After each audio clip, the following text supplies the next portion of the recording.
What's up, guys? Today I'm gonna be teaching you how to solve a 4x4. Sometimes this scramble can look a little intimidating for people, but nah, it's not gonna look intimidating after you learn how to solve the 4x4 Rubik's Cube. So let's go ahead and scramble it up, which I have been doing in order to save time. Yes, so the first thing you want to do is you want to make the white center. So you can find like white center pieces. These are the centers, edge pieces, whatever you want to call them, like right and left. Yeah. And in corners, basically like a 3x3. Then all you want to do is make like a bar of sorts. Like this is called a bar. So like you find one centerpiece and then match it up with another centerpiece to create a bar. And then once you create two bars, you can like move this over. I see these two white pieces, I can move them up to match. Then once I do this, I can move up. But let's say you have this, a case like this. So, well, you move this up so that it makes a bar. Like, you want to take the bar away, and so that this matches with this like that. And then you move this so that this, when it comes down, it won't destroy this.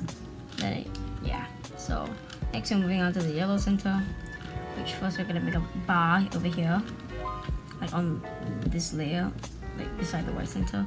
So I like make bars, and then we like bring this into the spot opposite of the white center, opposite there.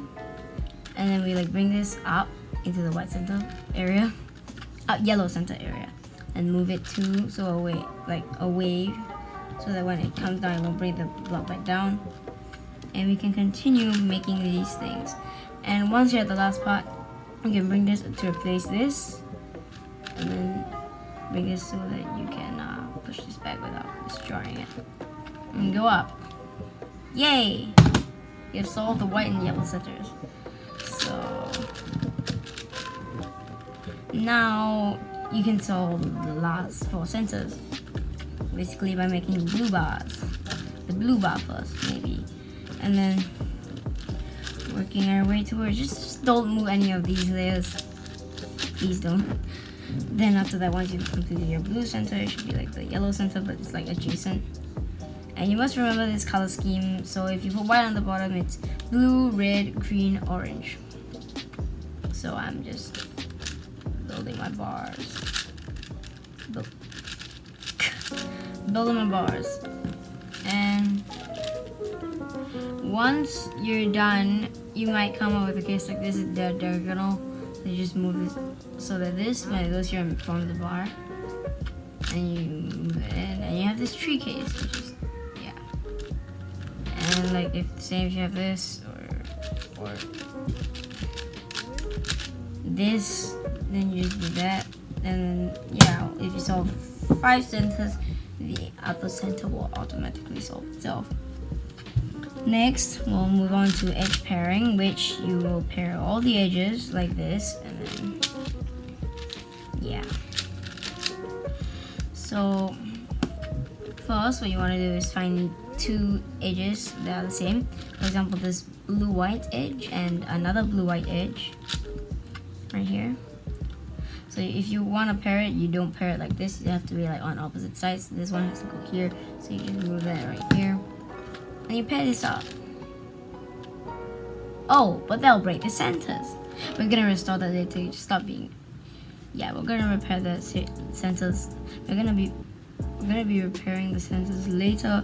So you move this after they've paired up. Move this into like your left side, and then bring it down so you can replace it with another edge. You can restore the centers.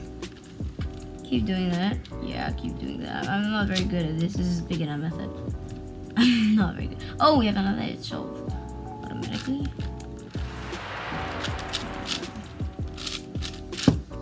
Once you finish your like first 4 edges, you can flip it to the other side and then continue working from there. Like this one. Last 4 edges should be basically normal. So you bring it up one edge into this layer, and then you pair up this edge, and then you replace it with this edge. Like that. And it might be automatically solved, or you'll have edge parity like this. So this is edge parity, where you have the last two edges, and you have nothing to replace it. So everything will be unsolved from then. Unless you do this algorithm right at the top of the screen.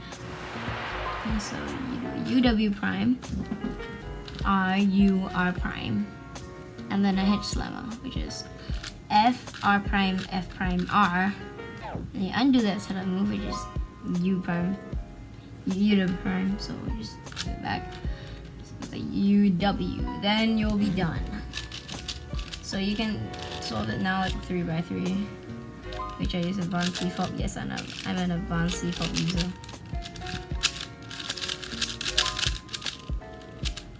The epic solving montage.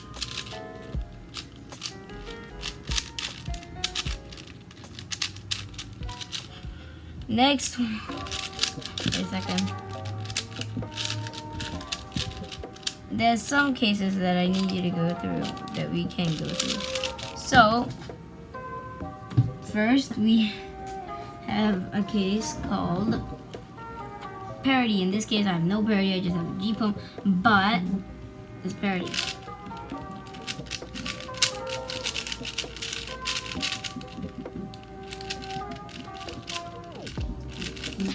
So when you have parity, you basically have one flipped edge, and you have no way to solve that.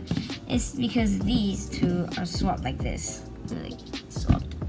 So how do we fix it? With this simple algorithm. It's not very simple, but it's easy to remember. So R U2, turn to face the bottom.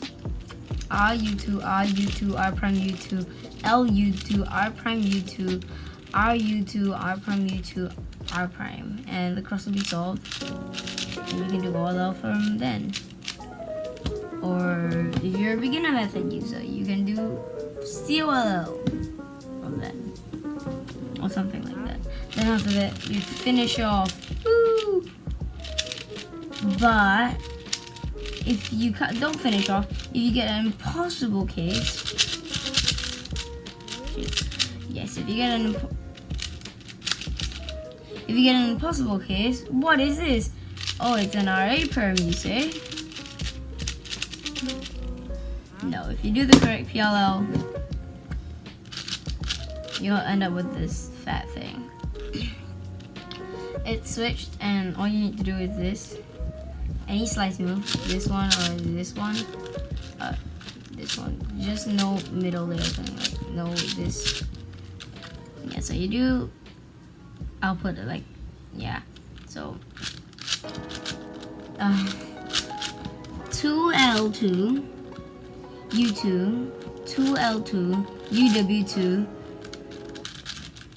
2L2, UW2, U2. So it would be, shit, yeah, like that.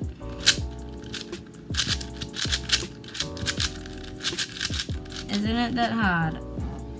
Also, this is trash 4x4. For beginner method users, let's go ahead and set up a beginner method case. But then, once you're doing that algorithm, you realize two corners are solved. What? That's not possible. No matter how many times you try to do it, you're not gonna be able to solve it. So, do that algorithm, and then solve it right from there. And that is how to solve the 4x4 Rubik's Cube. Whee! Whee! Whee! Whee! Whee! Okay, that's enough. Like, subscribe, and share this video with everybody, even if they're non-cubers. Thank you very much. Goodbye.